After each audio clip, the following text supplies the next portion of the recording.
I'm David Monsma. I'm the Executive Director of the Aspen Institute's Energy and Environment Program.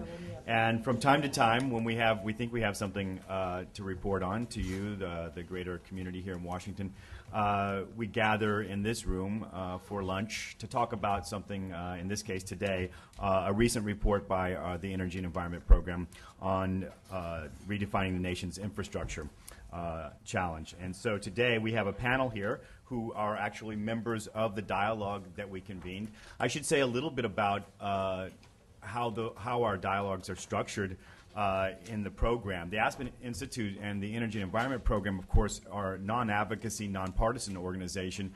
And our principal purpose in the policy world is to convene experts around topical issues. Issues pertaining to energy and environment. In this case, a couple of years ago, we started a discussion with some of the participants and some of the people in this room about a dialogue, an Aspen-style dialogue, our style of dialogue, to bring together 26, about 25 to 30 experts from different perspectives, from different backgrounds, perspectives that are strongly held.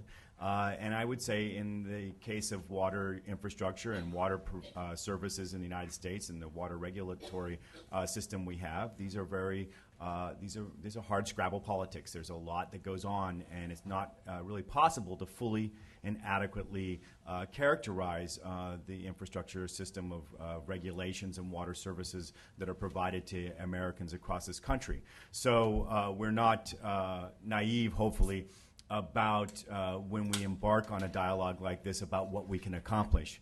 And so this report that you have in front of you, hopefully, is a product of a year-long dialogue. We met 4 times. It's typical for us to take a group for 2.5 days at a time, and it usually takes 2 or 3 or 4 meetings for us to get to what I would characterize as a set of findings, observations, or recommendations. They're not meant to be tied to existing or moving legislation necessarily, although the public and practitioners are free to make of it what they want. So that's the case here. We did set out to talk about in the United States, the sustainable features of our water infrastructure. Initially, I should say that we were looking at a variety of contextual forces, regulatory aspects, and financial mechanisms. In the beginning of this dialogue, the group, and this is very typical for our dialogues, and maybe it's the altitude up in Aspen, but to get 25 or 30 people who have very different perspectives on what's the best thing for us to do, and looking across a complex section of water services, it's very difficult to march and jump in the pool all at the same time with the same idea. And we know that. And in fact, we encourage that, and that's why we do what we do, that there's a need to have an ongoing dialogue about different challenges we face. And so that was the spirit for which we entered this dialogue. And very typically in the beginning of the dialogue, the participants have a lot to say about the assumptions and the agenda and the purpose of the dialogue. And that is, of course, how the dialogue is also additionally structured. The participants begin to determine what we're going to do.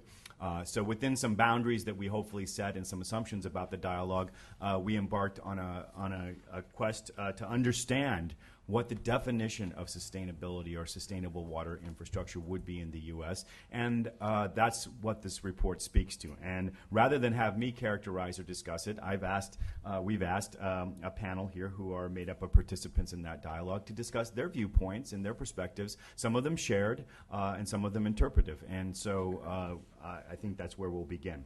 And then we'll, after we've asked each of the participants here to spend about 5 or 6 minutes of their comments, and then we'll open it up to a discussion because we like dialogue and invite any of you to make comments or to engage in the dialogue. We have till about 1:30, so that gives us a little over an hour. That should be a good time for us to understand what the report is about. So I have here today to lead our discussion. To my right is Catherine Baer. She's the Senior Director for Clean Water Programs at American Rivers. To her right is Wally Bishop. He's the General Manager for the Contra Costa Water District in Northern California.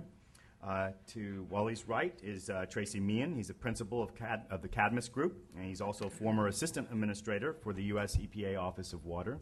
And to his right is Michael Dean, now the Executive Director of the National Association of Water Companies and formerly the Associate Assistant Administrator for US EPA's Office of Water.